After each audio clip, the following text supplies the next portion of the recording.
Hustle hard like animals, knocking down another dose, chasing all the dollars, so my mama gon' be centerfold. Damien Dollar want 'em more, Damien Diamond solving more. Vision clear, we rack 'em up, make 'em real intangibles. Intangibles Podcast, presented by BZN, the home for basketball content. Good morning, good afternoon, good evening, whatever time you're watching this. Welcome back to the Intangibles Podcast. I'm Matt. I'm Pio. Mason Amos. Hindi ka Ang ina mo. Ay, Joke lang. Mason. Yung Viral na original. And Original to. welcome back to the Intangibles Podcast. May gagawin yung itong episode na to is ipopost namin agad. This is for the week. Alam namin, sinabi namin may gagawin kaming different for the next episode. Kaso hindi namin hindi pa ma-edit agad dyan. And pangalawa, hindi namin kayang palagpasin yung opportunity na pag-usapan yung first round ng UAAP. We're filming this on October 22. And kita nyo naman sa suot ni Byron na Lasal yan. Sa taga Lasal na we just witnessed a great game between Ateneo and UP where Ateneo came on top. Mason Amos came clutch for the Ateneo Blue Eagles in overtime, but we will talk about that later on. In today's episode, we will talk about the UAAP first round, going through every team, going through their most valuable player as of the first round. And so as of today, the record is the standings are UP at number 1 and U at number 2, Ateneo at number 3, LaSalle at number 4, Adamson number 5, UE number 6, FEU number 7, USC number 8. So let's talk about UST first, guys. UST is 1-6 right now. They just got their first W a while ago against the FEU Tamaraw 68-62. First, let's talk about it. Byron, your thoughts on the UST team right now? As a whole. Wala naman nag-expect talaga na magiging contender sila right off the bat kapag kakuha nila kay Coach Pido. Except It's Phil. a process. Sabi naman, Except Phil. it's a process. Lahat ng mga players nila, kasi yung problema sa UAAP this series, yung mga veterans ng UAAP, technically are still proving themselves. So wala pa rin talaga yung mga seniors at guiding the young guys. Kumbaga sabay-sabay pa rin sila pumasok. That's the same with UST. Kulang pa ng leadership and they're still adjusting. And it's a process. Marami silang players na darating next year and the following year. So no really high expectations for the season. Ikaw, Pio. Same with Byron. Akala ko talaga since Coach Pedro, Uste una, diba? Yeah. Coach Pedro is coming in, parang culture change, babalik yung the old days of UST. Pero parang ngayon, it's nothing we haven't seen the last few seasons. It's just the Nick Cabañero show, and then you have players like Christian Manaytay, Migs Pangilinan, pero it's not enough. Hindi ako sure kung naglalaro na si Faye consistently. Parang hindi nga. Hindi pa, diba? So, yeah. Sila lang yung team na walang FSA. But yeah, pero props kay Christian Manaytay. No FSA, battling with the FSAs of the other teams. Props to them, playing well pa. He's standing his ground din naman kahit pa paano. And yung na-observe natin, ever since naman ako, alam kong big deal na nakuha ulit nila si Coach Pido, pero feeling ko naman it won't be as big as an big impact as people think. And it shows. But at the same time, they're still fighting. And props to them for being the only team without an FSA. Anyway, let's talk about Byron, who is your most valuable player for the UST Growling Tigers? Siyempre, Nick Cabañero pa din. Saan niya nag-apply yung offense. And happy talaga siya. I think he's a leading scorer for the UAAP. And that's Nick Cabanero, of course. I'm expecting ganun din sa'yo, Pio. Hindi, sige. Para different Para may naman. iba. Nick Cabanero sa given naman. Pero Oo. Christian Manaytay Siya may tayo. is so different talaga this season. Like, without an FSA, talagang, ano yun, lalaban at lalaban siya eh. Kahit anong mangyayari, lalaban siya. Tapos, nag-pop off siya once or twice na. So, he's personally my MVP. Para maiba rin yung sagot ko. Para lang di maiba. Migs Pangilinan. Migs Pangilinan, pre. Okay din yan. He's playing super well, ah. He's playing super well. He's popping off from 3, actually. Yeah. Shooter. Such a shooter. Shout out, Pai. Your brother, your brother is doing very well. And sabi na lang sa kanya na good job. And okay, so that's it with USD. I feel like okay, ito na lang. Pia, do you expect any more like changes or wins, whatever, when it comes to the second round with USD? Honestly, I wouldn't be surprised if USD got more wins. Yeah, Like, Naya. Ayun na. putang ina. Change I na tayo. wouldn't Hindi na Naya. I wouldn't be surprised if USD got more wins, to be honest. Like, yung win nila Adamson, di ba? FEU. FEU is a great team para matalo nila. So, hindi ako magugulat kung manalo ulit sila sa FEU, baka manalo sila sa UE. Malay mo, ma-surprise nila bunto, matalo pa nila, pati NU, di ba? Even UP proved today that they're beatable. So, I expect at least one win. One more win. One more. Ikaw ba? I don't expect them to win one more. Not because of USD. Pero as of now, naman, they get yung standings. So every team is taking, kumbaga, kapag kalaban USD, dapat manalo na. So yung expectations if I was from FEU, NU, dapat if kalaban natin USD, we need this win. Kasi they get yung standing. So I think every team is gonna play just as hard or even harder than USD next round. Now, speaking of, we talked about how good of a team FEU is. The 2-5 FEU Tamaraos have a standing of 2-5, and they've won against Ateneo. Honestly, ano ba yung isa pa nilang panalo? So, oh my God. Adamson. Adamson. Which was a low-scoring game, 49-46.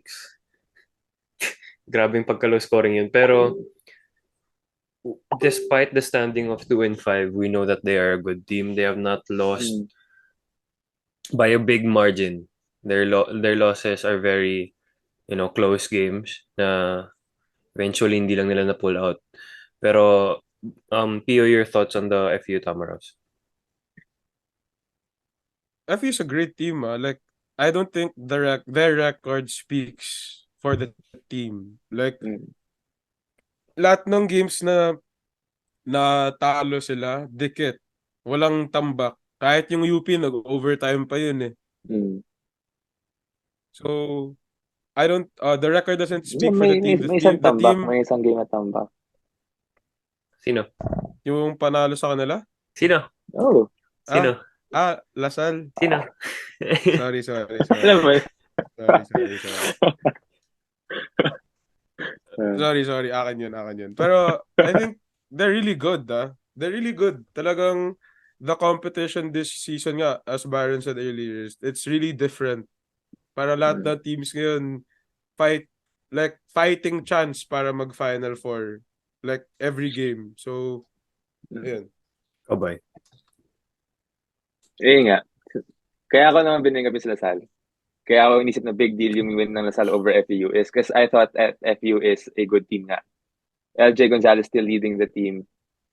And to me, may potential sila to be like NU, to be honest. Like versatile players, a lot of versatile players. Meron silang dynamic guard. It's just yung low post presence nga talaga yung wala sa FEU.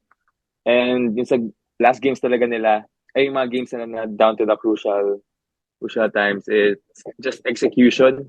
Medyo hindi talaga sila composed. Pero if tingnan nyo talaga yung lineups nila, yung roster, complete, okay naman eh. Lalaban talaga yung FEU eh. So I expect the FEU to put up a better standing sa second round naman. Oh, MVP. Pio, ikaw na lang unahin ko para si Byron naman mag-iba. Patrick Sleet. Wow! Patrick Sleet. Patrick Hindi, Sleet. kasi given si LJ Gonzalez like, alam mo yun, every team there's a given MVP. So, para sa akin si Patrick Sleet. Like, sa mga hindi nakakaalam ko sino si Patrick Sleet, high school pa lang, he's been destroying anyone who has defended him. He has been defending like the best perimeter player since high school in each of these UAP teams. Tas nakikita mo talaga na he's a big part of FU's game. Like outside of LJ Gonzalez and Royce Alforque, pangatlo na kagad siya. Sorry. So Patrick Sleet para sa akin. Ako, still valuable to have shooters around. And I think Cyrus Torres is still the best shooter in their team. Although, yun nga, given naman na sila LJ, sila Royce, you still need that guy na, ano mo yun? Catch and shoot. Cyrus Torres very dynamic and he's proven that in this round of the UAAP. Ikaw ba? Since yun nga, given nga yung Jay Gonzalez, may iba din ako. Oh.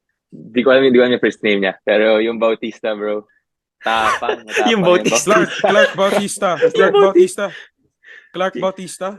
Sige. Basta siya. Si Bautista. Di ko alam kung rookie siya or second year. Basta this year ko siya napansin talaga. Matapang siya. Big shots, not afraid to take it. Like, 3 points talaga on 3 points.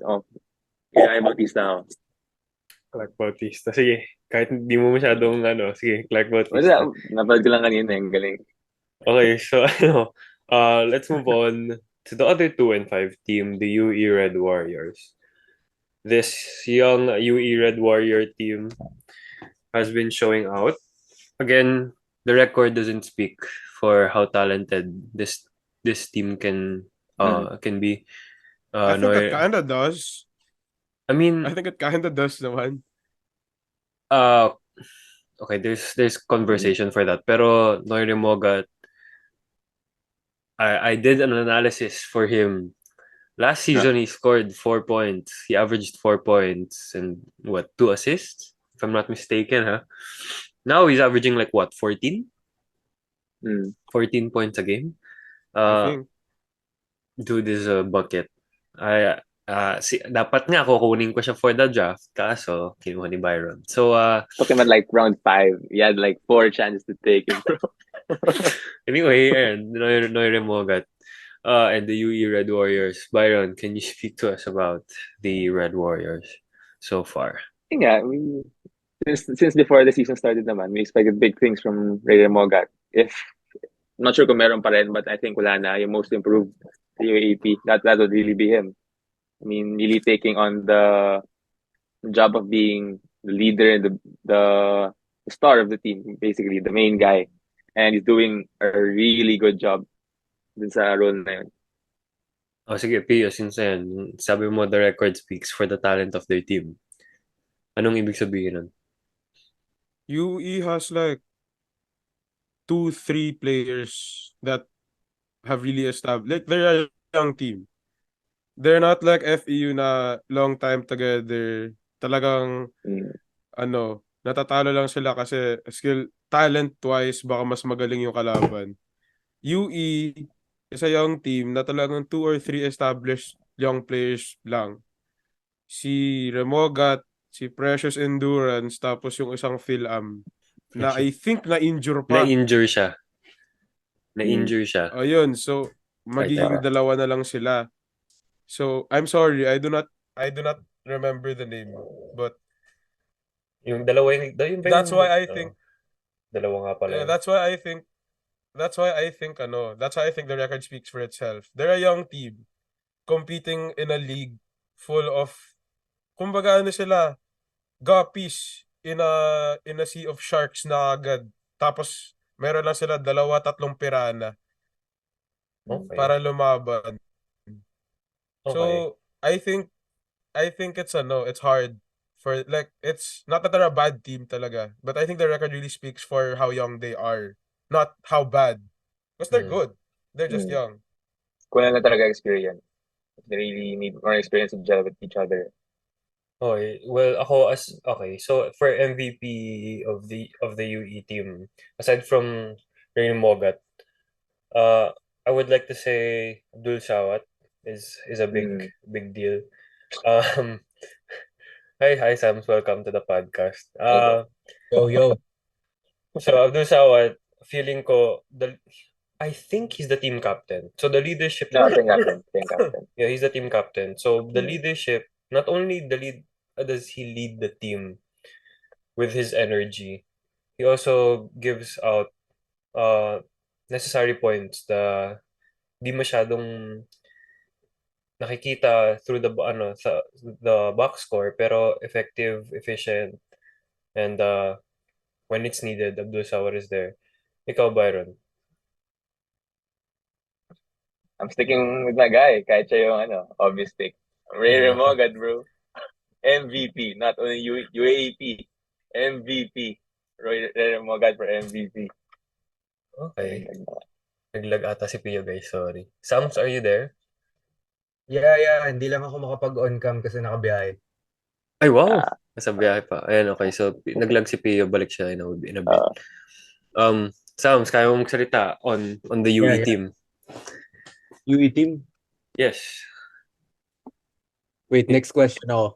Pull out my stats, bro. Di na ako. Okay. O sige, let's move on, no? While waiting for Pio. Let's move on to the Adamson Soaring Falcons. Adamson Soaring Falcons are 3-4 right now. Mm. Honestly, Yun unexpected. yung unexpected sa akin. Unexpected yun, given na Last Jerome. Jerome is not playing. And Mm. in terms of field goal percentage, Joem Subandal isn't showing a great performance as well. Although he shows up when it's needed, pero it's not looking good in the box score. Sige, Byron, ikaw, your thoughts on the Adamson Soaring Falcons? Yun nga, not expected. But then again, the Adamson Soaring Falcons aren't really a team na centered around one guy naman. So, yung offense naman nila, though may mga times na hirap talaga kasi wala silang yung ibibigay ng bola tapos siya na bahala. Lumalaban talaga for 40 minutes. And napakita naman, reinforce sila big win against Ateneo, against yung mga other teams, and lumalaban din sa top teams kahit talo. Not really, di sila natambakan. So, not sure kung babalik pa si Jerome. I think babalik sa second round. Second round, Parang yeah. sabi. Well, my advice, hindi na. Pero if babalik siya, they'll be gunning for that Final Four spot. For sure. Ikaw, Sams. Sams, yeah. Ayun, parang to be honest, with or without Jerome, ganito naman din yung performance ng Adamson every year. They're always that middle of the pack team that always makes late pushes. So sa second round talaga sila ingay kahit nung nandun si Jerome. So ngayon na syempre adjustment din. Malaking kawalan yung star player nila. Pero they're like Toronto Raptors kumbaga. They could just do enough to stay afloat. Agreed. Well, in terms of the MVP of their team, I think it's my guy. Like, it's my starting center, Cedric Manzano. Cedric Manzano has played very, very well without Jerome, with only late game adjustments from Joem and Sabandal. Cedric Manzano has been very consistent for the Adamson Soaring Falcons throughout the first round, and I feel like he's still gonna be consistent kasi gano'n naman na siya last year pa. So, Byron, ikaw? Hindi ako makakapil na iba dyan eh. Ako, Cedric Manzano din talaga ako. Obviously, I like his play. Traditional big man.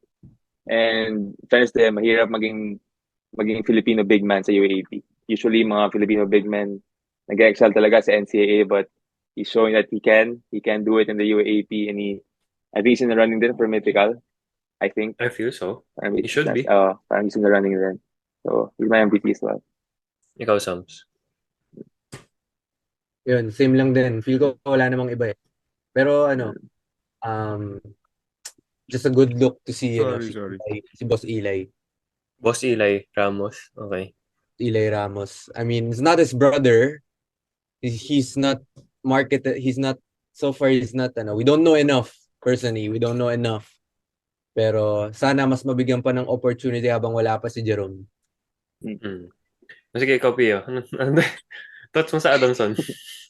At wala ka. For me, they're So, one of my favorite teams, not named Ateneo. Teka lang, P. Hello? Ayan, sige, go. Go ahead. And hello. Sorry. Okay na. They're one of my favorite teams, not named Ateneo. Because I think I speak for a lot of us. Hindi ko in-expect na mananalo sila ng maraming games. Wala si Jerome eh. Yep. Pero they've all improved. They've all improved. Cedric Manzano, ang galing na niya talaga ngayon. Vince Magbuhos, si Montebon. I'd love to see this team with Jerome to see how far it can go. Mm-hmm. Pero right now, solid sila. Final for a ball. Final for a ball. So kami, yung tatlo, sinabi namin Cedric Manzano yung MVP nila ngayon. Who's yours for the Adamson team? Vince Magbuhos ako. He has stepped up to be the go-to guy on the perimeter in the absence of Jerome Lastimosa. Grabe yun, Vince Magbuhos. Di ba 4 yun? Oo. 4, pero yung sa perimeter yung laro niya, grabe. Shooter siya. Shooter. Yung laro niya. We can't forget the buzzer beater. Lahat tayo nanood. Anyway, ayan na. Ito na tayo. So, top 4. LaSalle, Ateneo, and UUP. I'm confident enough to say that this is not the final 4 na pwedeng makita natin by the end of the season. They can or they pwedeng mapalitan because sinabi namin kanina that the UAAP right now is very tight when it comes to competition. I won't be surprised if Adamson comes up, if FEU comes up all of a sudden, you never know. Let's go first in the 4th seed, LaSalle. Byron, talk about the DLS. Well, wait. Personally, I think. Sige. Nag-wait siya, pero naglag siya. Pero naglag si Pio. Okay, anyway, sige, Byron, tuloy mo yung sabi mo. Well, first, yung 4 teams na yan, those are really teams that you cannot overreact. Kung matalo sila, parang matalo lang. Move on and focus on the next game. So sa LaSalle naman, mga talo nila are all around 10 points. Yung mga talo nila, dikit lang talaga yung mga talo nila. So dyang late execution, medyo may adjustment period ba doon. And yung big thing nga sa LaSalle is change of coach, which is what they needed. Kasi if you check the team talaga, like what I said earlier, wala talagang leader na mag-lead sa team na yan. Talk about Evan Nelly, pero before the pandemic, Evan Nelly was just in the 2nd year. Talk about Mark Nonoy, before the pandemic, he was the rookie of the year. Ganyan yung team nila. Not really, wala talagang seniors na mag-guide sa team. So the change of coaching was really big. Kasi I think it helped Evan Nelly the most to learn how to be a leader from Coach Topex. And I think dun makikita yung change kasi lahat ng ibang games naman nila tambak. Yung mga talo lang talaga, which were very close. So I think I'm confident. This year ako confident sa LaSalle. Last year kasi Johnny Winston, injured, went downhill talaga from there. Pero this year, I feel confident with their style of play. Pero ano tawag dito? Yung talo nila is from the other top 3 teams ng standings ngayon. So, you can't overreact really. They lost. They're at the 4th. They lost to the 3 teams that are there above. Pero it's not it's not something to overreact about. Sige, Pio, tuloy mo sinasabi mo kanina dahil naglag ka. Sorry. Oh. I think this is the Final Four already. Debate na lang kung ano yung seeds nila. Kasi, like what I said about Adamson, Final Four, they can make the Final Four, pero for them to make, aside from them gaining wins, these 4 teams have to lose. And by the looks of it, after the first round, mahirap matalo yung tatlong to. And now on Lasal, I've been a believer because of Coach Topex for the longest time. Signing pa lang ni Coach Topex, sinabi ko maganda na yun for them. He's made Mark Nonoy look like UST Mark Nonoy. He's made Evan Nelly look like Evan Nelly from San Beda. He's made Kevin Kiambao look like the best local player right now in the UAAP. He's doing all this while Bright Noangco, their FSA, is the 3rd string big man. Ganun sila kagaling. That's how intact they are. Tapos, if you look at their losses, lahat sila close. 2 of them went into overtime. One of them against Ateneo, nag-init lang talaga si Mason Amos. Si Byron? Si Byron pala. Si Byron. Sorry. But you can see that LaSalle has as much a chance as any of the people in the Final Four to be number 1 talaga. Yep. Like, we talked about how FEU is close in games, even in losses. Ito talaga, dikit lahat. Pero when they win, dominating. True. So, yun. Ikaw, Sam, saan ka pa ba? Buhay ka pa ba, Sams? Yeah. Ayan, okay. Ganda nung sinabi ni Papa na parang na-unleash talaga yung potential ng Ni Papa ang puti. maganda yung sinabi niya na-unleash yung potential ng mga individual players. Kasi yun yung isa sa mga pinag-usapan natin before on what the likely effects of the Topex signing was. Kasi based sa success niya sa pros, talaga, individual, yung parang players coach siya. I forgot who said it, but he was a players coach. So he was a guy na is gonna empower his players. So yun. So basically agree ako sa sinabi ni Pio. Pero as far as Lasal, feel ko pa rin championship team pa rin sila . For sure. Kahit ngayon na shaky pa sila, feel ko once they get their shit together in second round, sure finals na yun . True. Kung they get their shit together. If they get their shit together. If. No, when they get their shit. Look at this hopeful. Okay, sige Sam, sino MVP mo sa Lasal? MVP ko sa Lasal, sige, recency bias tayo. Raven Cortez. Raven Cortez. Matchup ko yan dati. Seryoso ba yan? Bakit si Raven? Kasi alam naman natin na puro na loaded yung Lasal. So he's one of the few guys that provide the the intangibles para sa kanila. So kung meron tayong Jason Credo sa Ateneo, yun yung parang nila. He's the guy that's gonna makipagpalitan ng mukha. Siya yung hustler nila. Oo, siya yung hustler. Pero compared to Jason Credo, mas reliable sa scoring si Raven Cortez. Kasi feel ko kada tira niya sure ball . Parang sure ball yun. Cedric Manzano in the paint.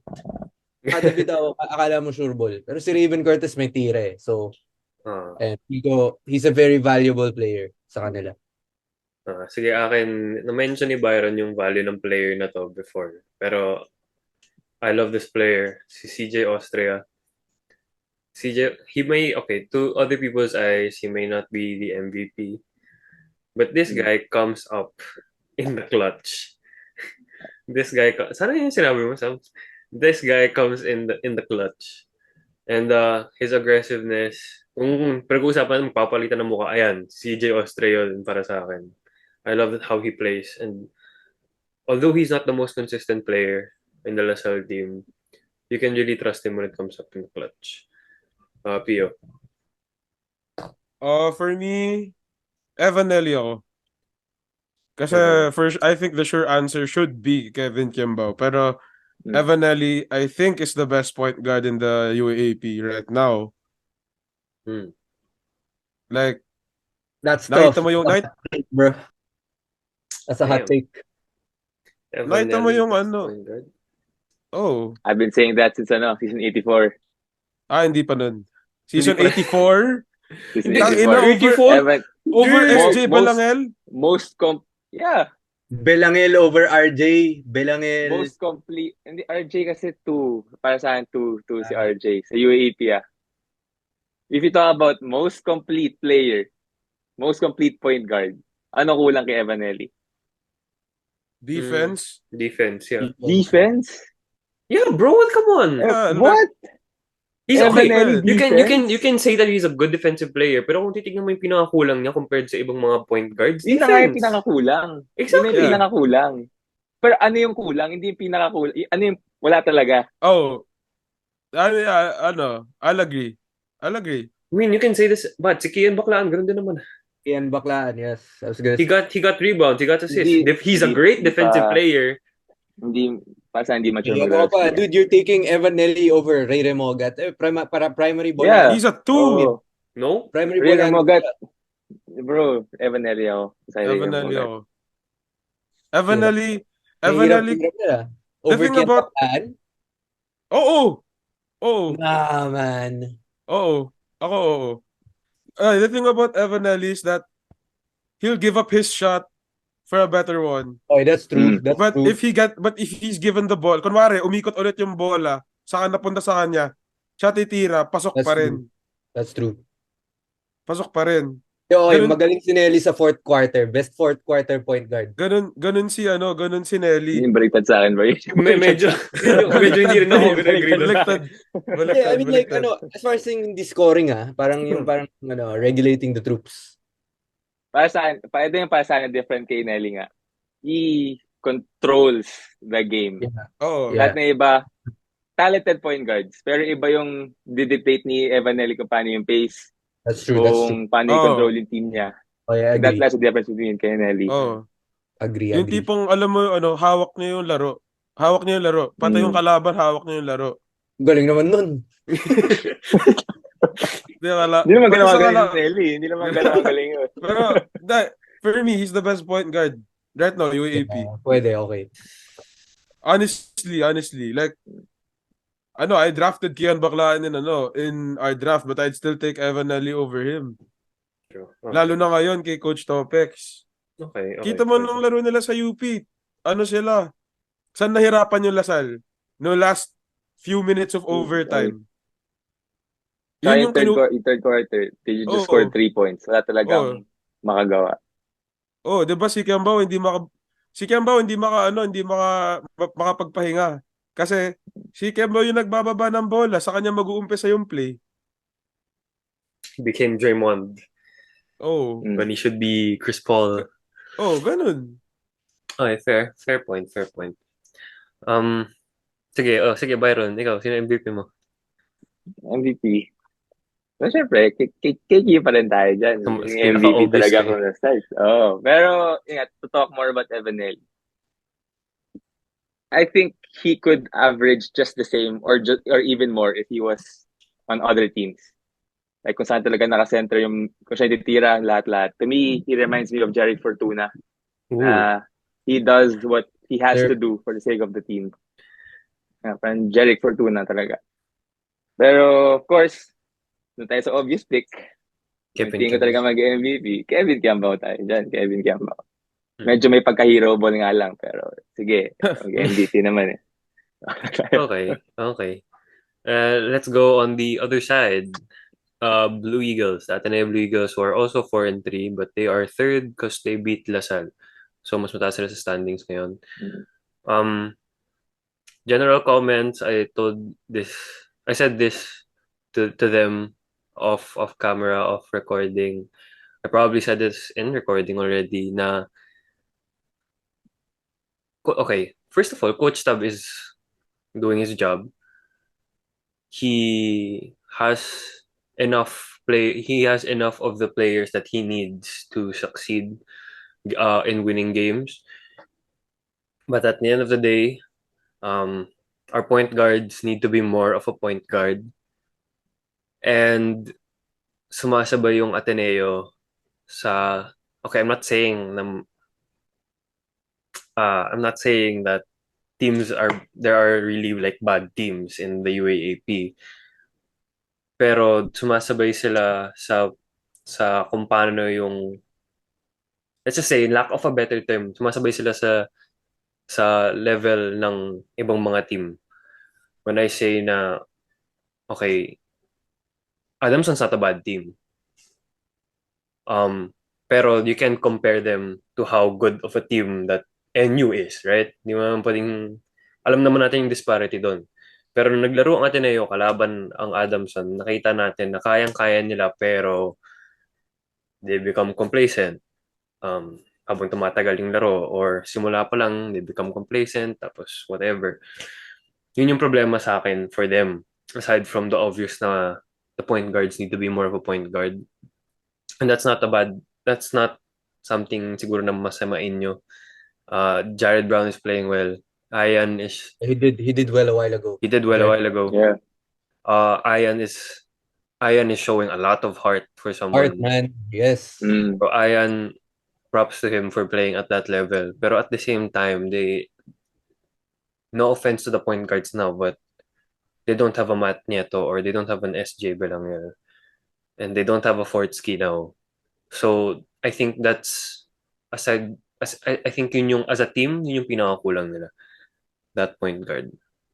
Kaya Byron, ikaw, nag-comment ka sa Lasal. Comment ka ngayon sa Ateneo. Yun nga. Pakita mo yung jersey mo. Jersey ko. Tinanggal na pala niya. Hindi pa lang. Tinanggal ko na. 12 years nang sinuot yung original na Pinahiram mo lang pala kay Amos yung number mo. Oo, pinahiram. Ano yun? Binigyan ko ng permission yun. Binigyan ko ng permission. Pinaalam. Sige, payagan kita. Basta galingan mo, which yun nga, ginawa ni Isnamos. Ginalingan. Pero yeah, Pamed. First game, tinamba siya ng NU. But that's really nothing, you can't really overreact to that. Kasi Ateneo, you can't overreact to their games. And di ko man sabihin na sinasabayan nila yung kalaban. Pero I think may style lang talaga Ateneo that are built for other teams. Like, kung kalabayan nila yung FEU na fast-paced, makakasabay ang FEU. Hindi yung sinasabayan nila ang FEU. I think they did a good job of actually talo nga pala sa FEU. But I think they did a good job of beating other teams. Kahit na iba nga yung style of play. Sorry. Iba yung style of play. Pero, parang okay naman ang Ateneo, you can't really count them out. Though, comparing sa top 3 teams, talent, it's supposed to be there. It's just consistency. Yan, I believe Chris Kuhn should be one of the top players in UAAP. Having a height advantage every game. Yet, medyo inconsistent. Nakita ko nga yung stat kanina against other teams. Parang pangit yung percentage niya. Pero against Team Lasal, dun siya biglang pumutok.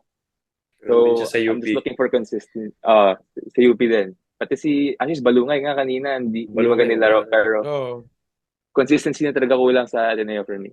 Yung mga players nila, top players. Ikaw, Pia? Marami mo pwedeng sabihin sa team na to. Sige, mamaya ka na. Sam, ikaw yung biggest fan na Sam, ikaw muna.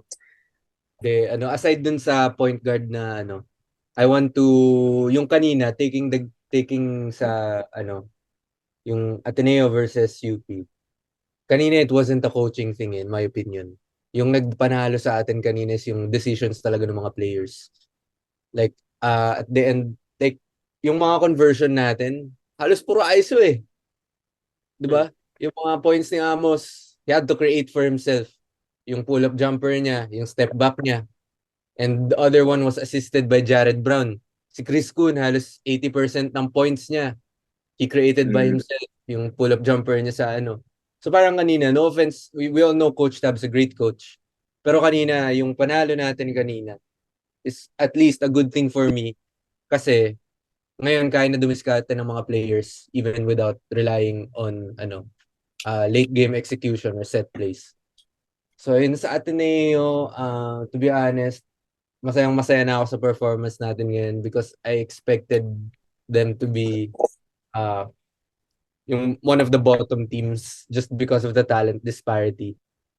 Pero I was proven wrong, and thankfully by players like Ayan tsaka si Jason Credo. I didn't expect him to have that big of an impact na nasapawan na nga niya si Kitevis in my opinion. Kasi medyo hindi nababad si Kitevis. Tapos, I'm happy to see the ISO game of Chris Kun. Kasi last year, spot-up shooter lang siya eh. Ngayon, ano na siya, may nakakapag-drive na, meron ng ano. So, yun lang. Masaya ako na hindi tayo nakaasa lahat kay Coach Tab. And the players are stepping up for themselves, showing a lot of heart, not just reliance on the system. Well said. Okay, ito na, Pio. The biggest Ateneo fan here. Ano lang, naniniwala ako dun sa sinabi ko after the Adamson game na ang Ateneo nagsaseryoso lang. Yung tipong outright na nagsaseryoso lang kapag kalaban nila UP and Lasal. And it shows. It shows in, well, tama si Byron, you really can't discount. Hindi mo kaya sabihin yun sa NU game, yung first game natin. Kasi lahat ata ng kinalaban ng NU, ganun yung kinalabasan. Isa lang talo nila sa UP. So, pero the games that we lost, FEU, Adamson. Yung Adamson, 19 points na yung lamang. The team just really got complacent. Against FEU, may lamang din. Hindi naman na 19, pero kaya naman nalo nun eh. It was both LJ Gonzalez had a game, tapos naging complacent talaga tayo. Tingnan mo today against UP. Alam mo, for 4 quarters, siguro papunta pa lang sila sa MOA Arena, they had their foot on the gas already. Talagang yung mindset nila is, ito yung team na harap, we have to execute. Or we have to do what it takes to win. Na, hindi sila easy lang. The point guard problem, totoo yan. Kahit na maganda yung pinapakita ni Ayan, maganda yung pinapakita ni Jared Brown, they all have flashes of brilliance. We don't have a good point guard talaga. We don't have the point guards of the past. Minsan si Chris Cunha yung nagbababa ng bola or si Ketevis, sila magsa-set up ng play. And like Byron said, none of them are really consistent. Yung average before Chris Kuhn popped up for 21 in UST, average niya sa season 9 points, 31.3% from the field. Tapos nag 21 points siya against Uste. So, wala tayo tipong yan, like dati, may Nico Salva, Kiefer, kaya last season, may Ange, may Dave, may BJ. Someone to fall back to when the team fails, I'm still the best player on the court. This year, wala. No one is consistent enough. Hopefully, yet. No one is consistent enough. Mason Amos, maganda pinakita niya in big games. Pero in non-big games, medyo subpar performance lang siya.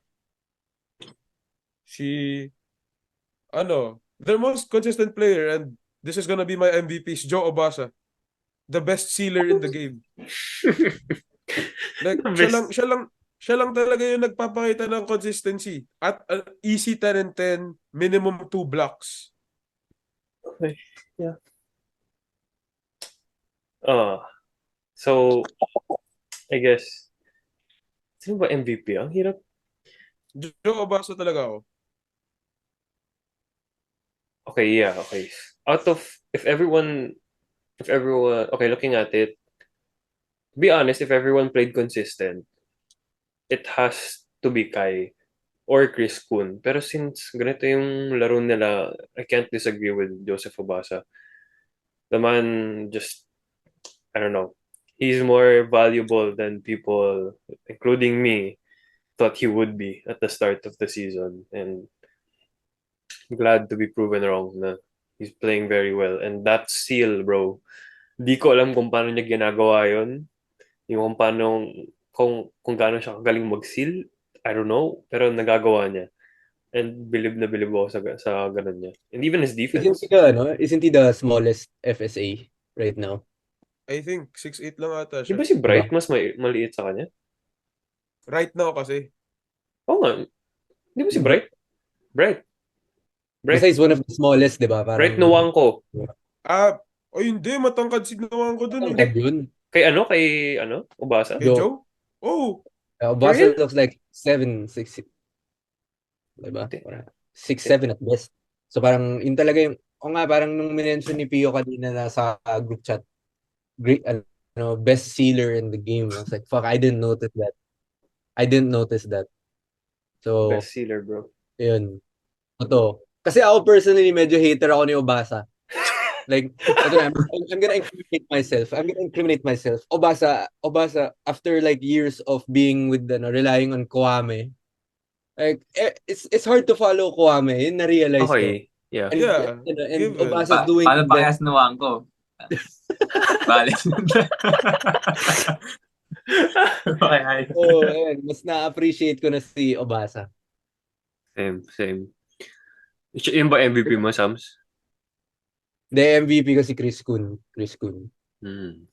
Kasi isa na talaga yung hindi ko alam kung nag-evolve yung laro niya o pinakita niya yung tunay na laro niya. Baka kasi mamaya yung tunay na laro niya talaga is yung on-ball talaga siya. So, regardless, siya yung nagkaroon ng pinakamalaking leap as far as individual contribution. Ikaw ba? Teka, okay ba audio ko? Hindi Oo. ka na-airpods ko. Okay lang. Okay. Well, sa atin na mahirap nga kasi wala talagang isang consistent player na all throughout. Pero, sticking my guy, hindi dahil kaibigan. Kaya ayan nasa. Ayan. Yung nga sinabi niyo, problema sa Ateneo, kulang sila ng point guard. Pero, considering Ian is a rookie nga, still adjusting sa UAAP, is adjusting quite well for me. Na kanina kalaban niya, napapalitan lang si Kagulangan tsaka si Felicilda. He was holding his own. Hindi siya naagawan lang, which is very hard to do against those kind of point guards na I think they're the best in the league in terms of on-ball steals, talaga yung tatapik-tapik. So, okay si Ian doon. And also against LaSalle, he was very calm under pressure. He hit that big floater and visit pa na kay Ian, yun na nag-iisang field goal niya. he was breaking the press. Though not really becoming a star this season, super reliable point guard na siya for the next seasons. I know people, man. I just like to reiterate na among the point guards, this has no knock on Jared Brown, pero among the point guards, I really trust Ian to be a floor general. I've spoken to a lot of people na feeling nila mas trust nila si Jared kasi nga the height, I mean the offense. Pero I feel like in terms of being a floor general, Ian. People, I don't know how people still see it in a different way, pero Ian has a big impact on the game. His hustle pa lang eh. Pre, no offense to him, pero ikaw ba naman, di ka mo demoralize? Over 6 foot ka. So, over 6 what? 6'5", ganyan. Tapos yung makaka-rebound si Ian, he's gonna get the rebound over you. Like, come on. That in itself should be like a big deal. Gusto ko lang i-mention din na kaya na laugh trip, pinagtawanan ko to mga 5 minutes sa UP Ateneo game kanina. Si Miko Halili, sinabi niya yung matchup daw ni Felicilda at ni Ian, pang super bantamweight division. Tawa talaga ako ng tawa. Legit. Tawa talaga ako ng tawa. And yet, those two are really good point guards, by the way. Ito, I'd like to give an example of Ian's hustle din na sinasabi ni Matt. Kanina, last 5 seconds, UP was just throwing the ball. Pero inagawan pa ni Ian. Talaga, tama yun. He got that steal and sat on the ball until the end of the game. Pero sakit ang tingin sa kanya nung inagawan niya. Di ganun gusto niya. Pero ito, napansin ko lang kanina sa game din. Well, hindi siya most valuable player. Pero yung tipong kapag nagsiscore siya, naka-hype up yung buong team. Talaga, like, kung may energizer siya to. Pre, kada basket ni LeBron Nieto, Ang ganda nun. pre, hindi, Ganda legit nun. lang. Spin move. Kada basket ni LeBron Nieto, naano talaga yung team. Talaga naka-hype up sila. Ano yung spin move niya? Tayo na, skyhook offhand. Gago, dude, LeBron Nietos the Lamelo Ball of UAAP in the sense na lahat ng galaw ni Lamelo Ball nilalagay sa instant replay. Like, LeBron Nietos. Bro, legit, pre, like, siya yung energizer talaga ng team na to. Pero add din ako. Siya rin Hindi ko sure kung pinaka-pitcher. Hindi ko sure kung na-mention nyo kanina sa guys sa AirPods nga. Ah. Pero if sa Lasal, may nakita akong si Jay Austria na walang takot kung mag-drive. Jason Credo, walang takot kanina. Diouf was always in the paint. He was always attacking. Nagtataka nga ako minsan ba't pa siya umatake kasi laki nga ni Diouf. Pero Legit. pero yan, tapang Jason Credo kanina and big part na sa win nila. Dun sa Ateneo. I don't know. I was watching dun sa may smart na live stream app thing. May sila nagsabi doon, hindi ko alam kung sino kasi yung commentator, pero may nagsabi na he was really at the right place at the right time the whole game. And of course, may kasamang swerte yun, pero at the sense, grabe yung hustle na pinakita ni Jason Credo. Oo. Iba yung pinakita niya hustle kanina. Pero mo, free throw na nga lang niya last minute, siya pa yung kumuha na rebound, di ba? So, hindi mo rin, okay, pero let's talk about that game later, no? Let's move on first. Okay. Let's go on to NU, the Bulldogs. I mean, I expected nothing but this. You know, they played how they're supposed to play, lalo na with the three-headed lineup that they have in the point guard position that I wish Ateneo has. Kian Baclaan, Steve Nash Enriquez, Reynard Dumamoy, although not showing his glimpses just yet, we know he's a solid point guard. I mean, what can you say about that team, Pio? Being a fan, especially of Coach Jeff Napa.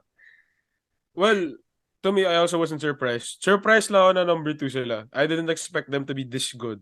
I knew that they would be good. Parang, I forgot which game it was. Pero ang sinabi nila talaga, the way they describe NU talaga is they really drag teams through the mud before that team can beat them. And ano talaga, makikita mo, parang they all know what they're supposed to do. And they all know how they're gonna do it.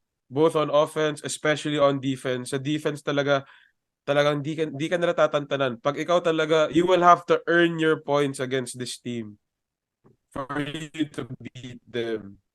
The real Bulldogs, man. And offense just comes easy to them. Madali lang sa totoo lang, parang pag nalalaro yung NU, parang ang dali lang ng offense nila eh. Swing, may bukas, ititira, kung wala, bibigay kay Figueroa, ISO siya. They know what they're supposed to do. Drop pass ni Baclaan.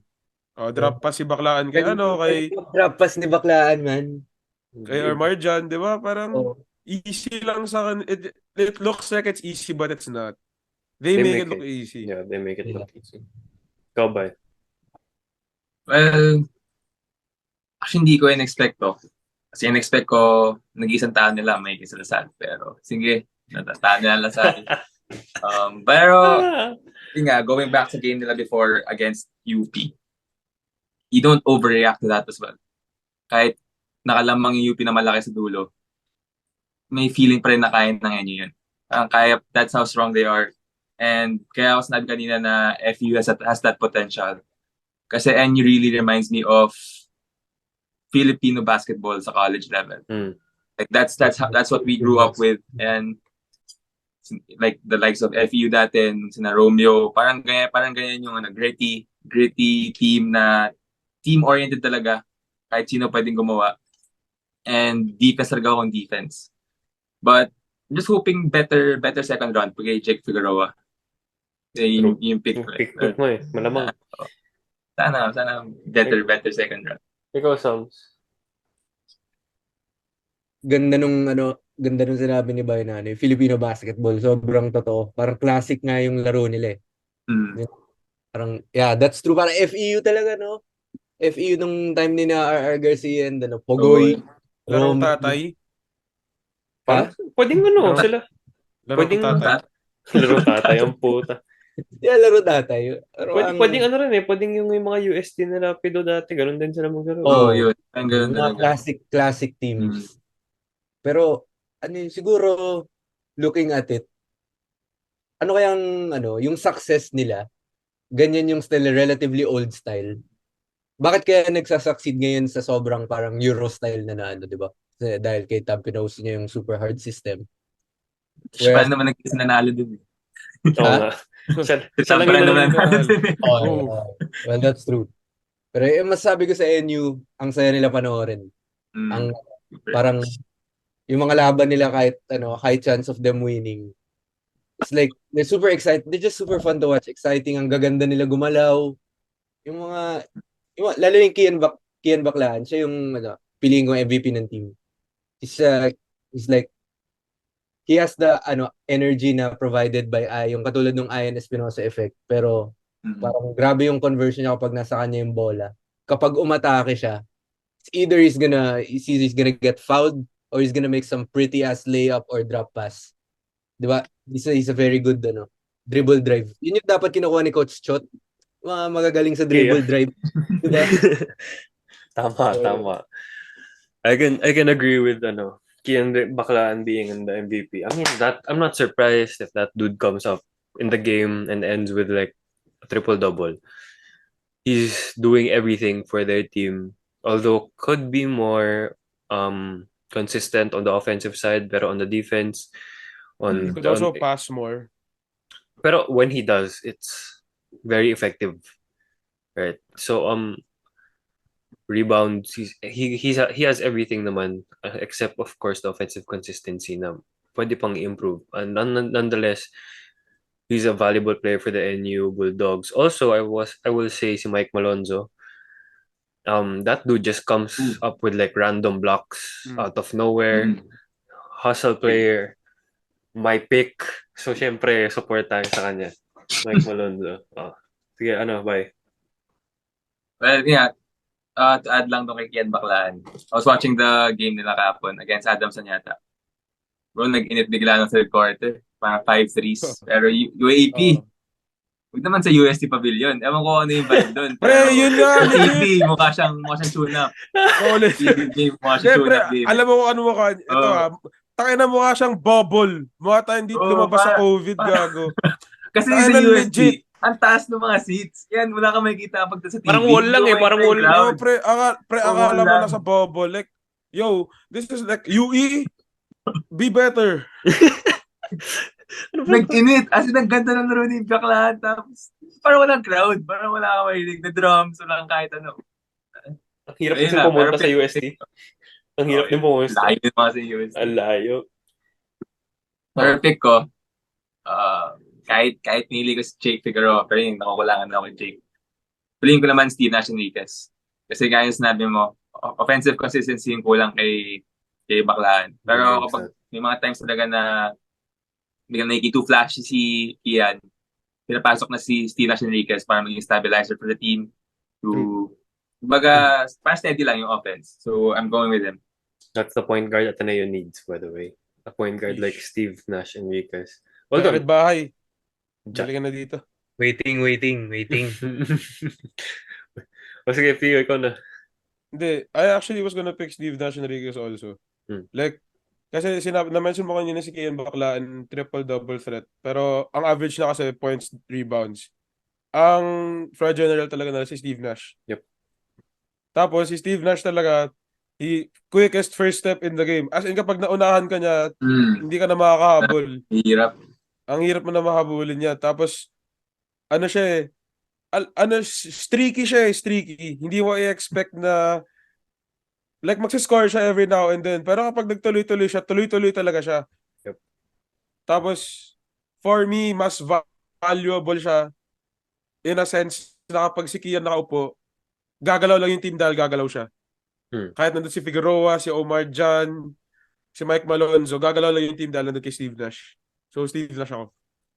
Dapat lang gumalaw po. Dapat lang ganun siya maglaro. Steve Nash yung pangalan niya. He plays like that, bro. He should. Okay. Top team. The recent 6-1 UP Red You have to Warriors. flash the CJ Cancino photo right now, bro. Yeah, fuck that guy. Uy, hindi. Mabait. Uy, pre, aminin Bakit mo. naman ganun, Sam? Mabait naman si CJ.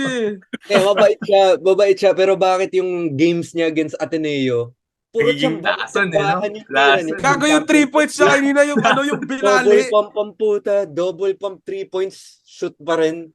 Wala, magaling talaga. Magaling siya eh. Gabi natin. Pero okay, anyway, before we start talking about them, ngayon pa lang sasabihin ko na, hindi kami biased, okay? Nakita nyo naman yung mga points namin. Pati sa atin na yun, dami namin sinabing masasamang. So, sa Lasal din. So, huwag kayong I don't wanna hear it, okay? Pag may sinabi kami masasamang points sa UP, be realistic with yourselves. I don't wanna hear it anymore. Either way, I wanna say na big props to UP. Although, sinabi namin before na may hirapan sila mag-rotate ng players, dami ng players na mga galing nila. They managed to do it. They're 6-1. They were undefeated before facing Ateneo. They got the job done in terms of getting the rotations in check, as well as they still have more to give when it comes to their rotations. Marami pa silang pwedeng islot in doon. And props to the UP team, props to Coach Gold and the staff na nagawa nila ng paraan yun. They've done well.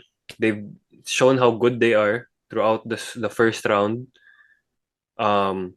Dikit sila sa mga top teams. Lahat ng the rest, tinatambakan na nila. They've done well.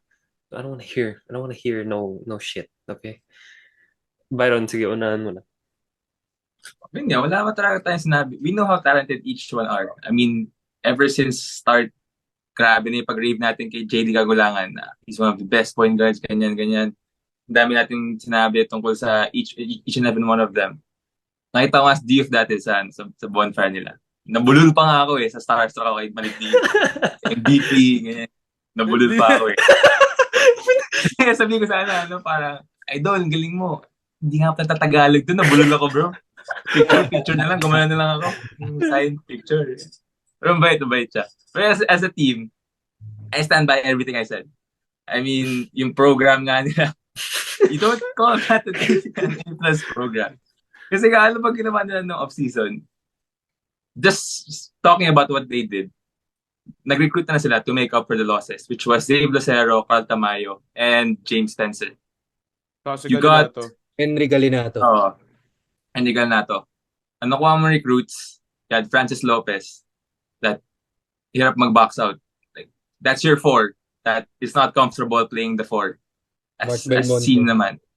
Siguro Mark Belmonte yan lang yung... He's good. Mark Belmonte is good. Consistent. Kaso kulang minutes. I believe he should have more minutes in the UP rotation. May Torculas. Yung dalawang PH boys, nag-iinit yung puwet sa bench. Hindi naman lang ginamit kahit sa minuto. So, Torculas pa. Torculas pa ba? Pablo has minutes pala. Pablo has minutes. A while ago? Pero kanina. Hindi lang kanina. Pero generally, general naglalaro. Pero big game against Ateneo, hindi mo rin magagamit yung MVP mo ng NCAA Junior. So, bakit siya A+ kung yung NU, same record, B something.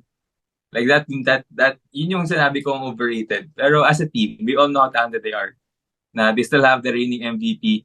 They still have, na-add pa nga si Ray Allen Torres yung pangalan niya. Ray Allen Torres talaga. Ayan, sina Felicita pumasok pa. So, Yung kanina, yung biglang nakashoot na yung naka-second chance point. Si Torres ba yan? Si Torres yun. Galingan. Pero yun talaga yung problema, rotation. I mean, Alarcon hit the big shot kanina, hindi yata nakapasok ng overtime. So, paano may adjust yun with everything? Pero, sila pa rin talaga favorites. I mean, we're not doubting that. They're still the favorites. It's just, they're not unbeatable as what people say. Yun. They're not unbeatable. Sige, Pia, tuloy mo. No, I was gonna say that also. Tama si Byron. Spencer, Tamayo, Lucero, Galinato. 4 yung nawala. Laking kawalan nun. 4, 'di ba? Ilan yung dinagdag nila? Tapos and this isn't a knock on Like, Coach probably Gold. like 6, 7 6, players. 7. Like Coach Gold is way beyond my level in Ano naman? basketball knowledge. Pero on paper, tinan mo, ang kapalit mo starting lineup kay Carl Tamayo, si Belmonte. Ay hindi, si Belmonte, Lopez. Torculas. Lopez. Si Torculas o si Lopez. Hindi nag-start si Lopez eh. Yeah. Si Si Torculas. Torculas. Torculas or yeah, Belmonte si yun. Oh. Kay Lucero, they Si Lopez. start Cancino. Hindi, si Mga dapat Cancino. sila papalit sa kanya. Oh, si Lopez. But like what Byron said, he doesn't play the 4. Lopez is like a 2-3. He's like a 3 at best. Yeah. 2-3. Yun nga lang, wala siyang consistent jump shot. First 3 niya ata napanood ko kanina against Ateneo. Oh. Tapos si Spencer. O yun, si Felicilda dumating. Tapos Si si Galinato. Spencer, Ilan yung- parang Alarcon na yung ano eh. Si Mahirap Alarcon. palitan ni Spencer. Oh, Hindi, mahirap Hindi, pala. pero like sa spot roster spot ang pumalit si Felicilda. 'Di ba? No, I think they were putting Abadiano at the 3 at times. Parang Ayun, 3 lineup sila. gumaling si Abadiano. Props Oh. to him. He was negative 22 Lumakas si kanina. Abadiano. I mean, sa season. Oo, General, sige. general. Yeah. Anyway, tapos yung last, si Henry Galinato, ilan yung big men nila? Belmonte, perfect from the field kanina. Hindi siya nilaro ng end game. Si Sean Alter, On altar, yeah. na hindi kayang bantayan ng Ateneo, tinanggal din. Yun nga, 2 GH boys.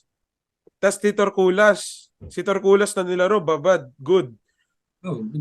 UP is not unbeatable. To be honest, kanina, if mapanood mo yung game, very clear yung reason kung bakit sila natalo kanina.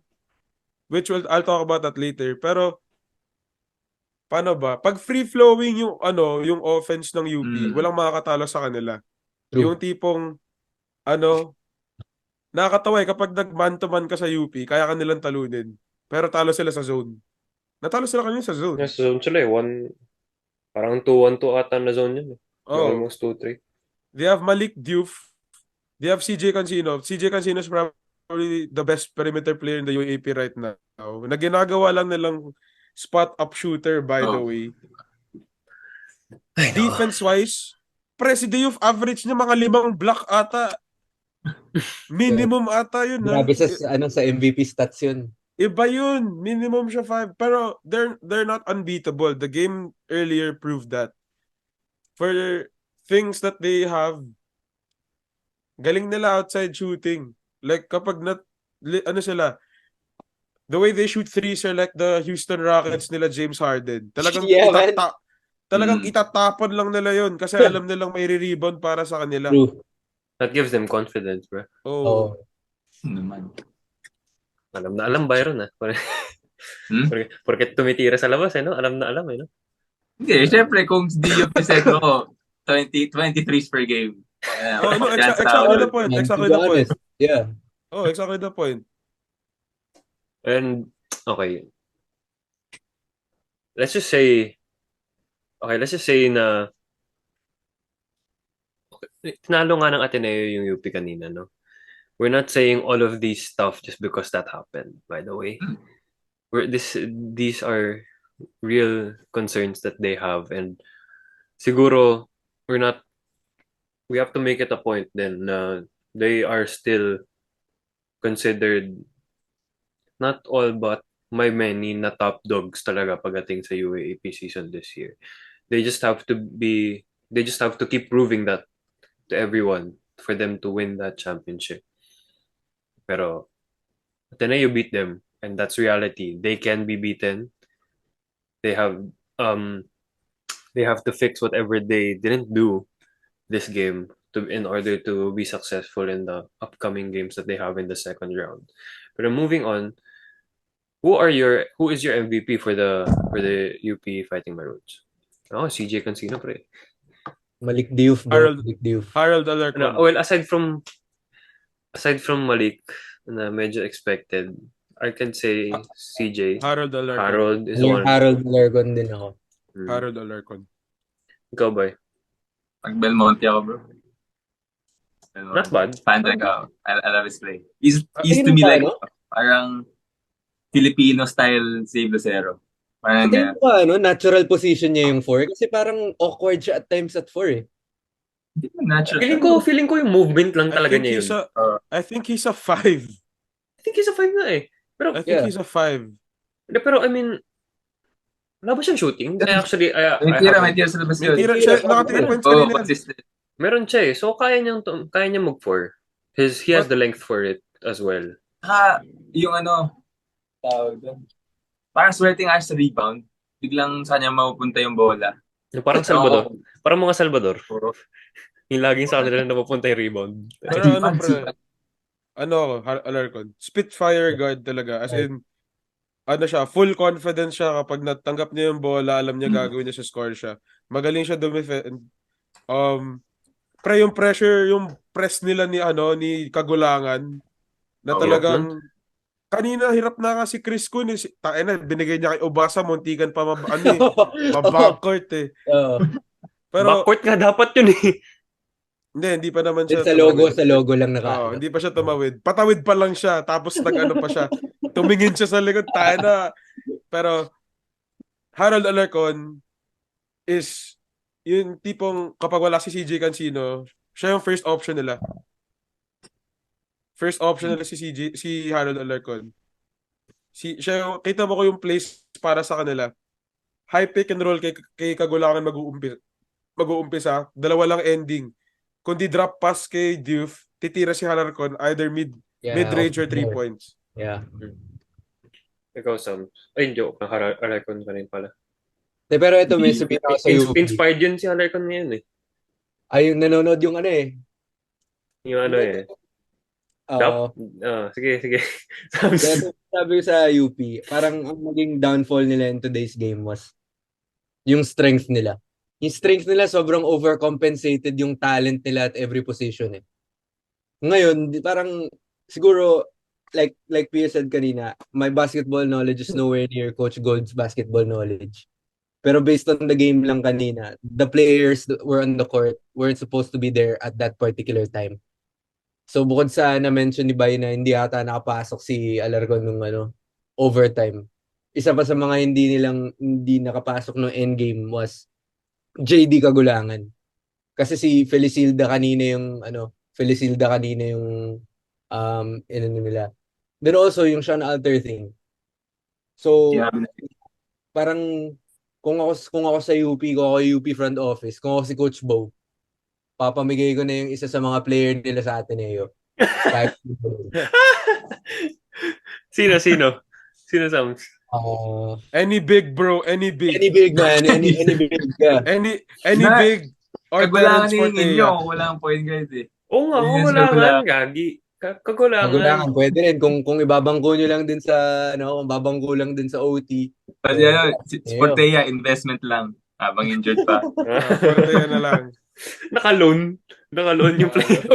Balik ka kapag okay na. Pero dito ka muna sa amin. Pero ayan, congrats to the teams that played well in the first round. To the other teams that had their small wins, congrats to you guys. And sa mga kulang, do better for you guys. Para sa inyo, kulang yung ginawa nyo. First sa kanila, kulang yung ginawa nila. Do better for yourself and for your team. And we can't wait for the second round naman to watch all the games that's gonna come up there. It's gonna be an exciting one, especially with how tight the league is right now. Anyway, if there's nothing else, please interact with us, comment, share, subscribe. Guys, please subscribe. Malaking tulong yun sa amin. Konting oras lang yun. Subscribe lang kayo dyan. Habang nanonood, subscribe lang. Pindot lang kayo dyan. And follow our socials in the description below. Pwede pa mag-vote. Although, ang daming hinatak itong dalawang ito. Kaya medyo Buong taski na ito. Hati-hati Bro, lang. I'm telling you, right now, it's just a two-man race between me and Byron. Fine. Puta, si Phil at saka si Bila, meron silang pamilyang bumoto para sa kanila eh. Kami nga, okay, Sams, binota ka namin ni Byron, Sams. Nakakawa ka na. Tapos na pa itanggalin, Mark Agiwa. Yan! Hindi na yung brapay tinanggal eh. Yan yung binalik sa'yo. Tinanggal mo kasi si Mark. Tinanggal mo si Kagi. Ayan, no, anyway. It's been fun. Matt, Pio, Byron, Intangibles Podcast. Stay safe, yo. Peace out. God bless. Bye-bye.